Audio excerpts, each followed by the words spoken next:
नमस्कार बच्चों, आज के इस ई लेक्चर की क्लास में अध्ययन विषय हम लेकर आए हैं पंडित जवाहरलाल नेहरू के जीवन परिचय। 14 नवंबर 1889 के दिन पंडित जवाहरलाल नेहरू का जन्म इलाहाबाद में हुआ। वे देश के प्रसिद्ध वकील मोतीलाल नेहरू और स्वरूप रानी की संतान थे।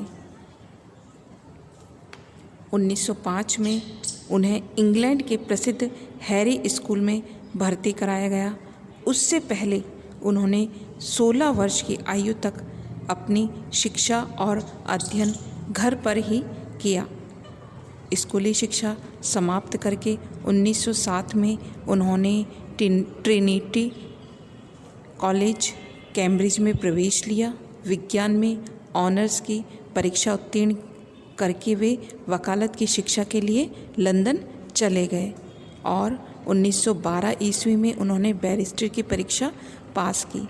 1912 में ही उन्होंने बिहार के बांकीपुर में आयोजित कांग्रेस अधिवेशन में एक प्रतिनिधि के रूप में भाग लिया।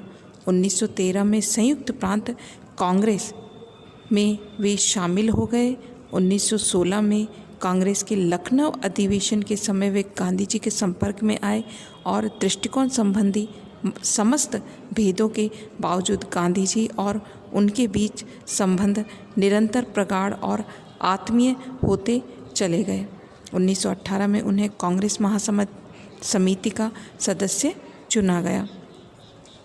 1920 में महात्मा जी द्वारा संचालित असहयोग आंदोलन में पिता पुत्र यानी मोतीलाल नेहरू और जवाहरलाल नेहरू दोनों ने ही हिस्सा लिया। 1921 में शासन ने कांग्रेस को अवैध संस्था जब घोषित कर दिया और 6 दिसंबर 1921 को उन्हें अपने पिता के साथ ही बंदी बनाकर 6 माह के कारावास का दंड दिया। इसके साथ ही जवाहरलाल की जेल यात्राओं का अंतहीन सिलसिला प्रारंभ हो गया। उन्हें अब तक 9 बार नज़रबंद किया गया और अपने जीवन में 9 वर्ष से अधिक समय उन्होंने कारावास में बिताए। 1922 में वे सर्वसम्मति से इलाहाबाद नगर पालिका के अध्यक्ष चुने गए और उन्होंने अपने इस कार्य को भी पूरी लगन तथा आत्मविश्वास के साथ उन्होंने संपन्न किया।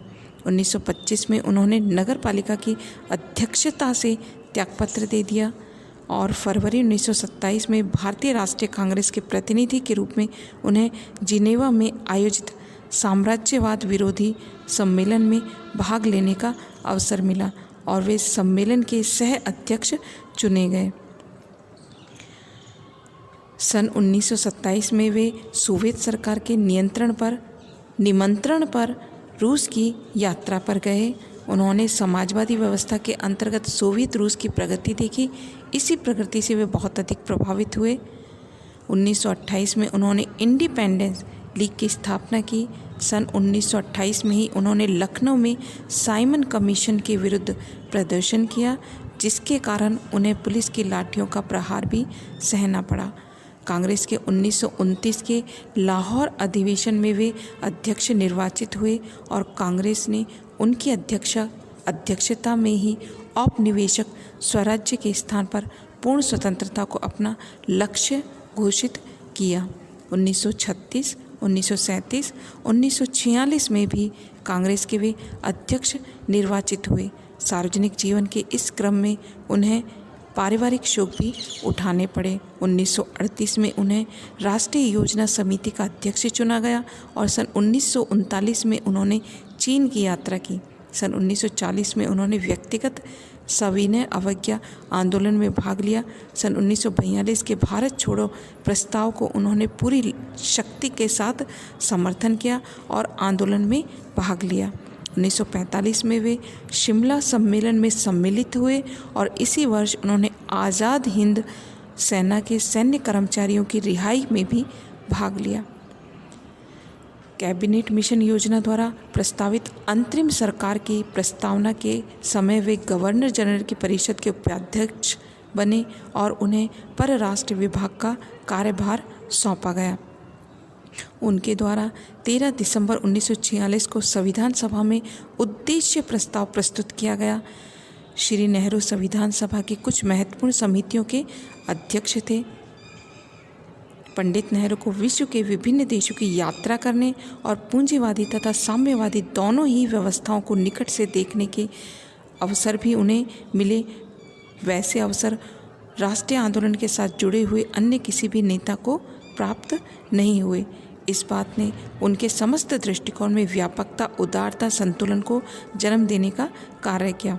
1947 में उन्होंने स्वतंत्र भारत के प्रथम प्रधानमंत्री का पद ग्रहण किया और 27 मई 1964 ईस्वी को देहावसान तक वे इस पद पर बने रहे।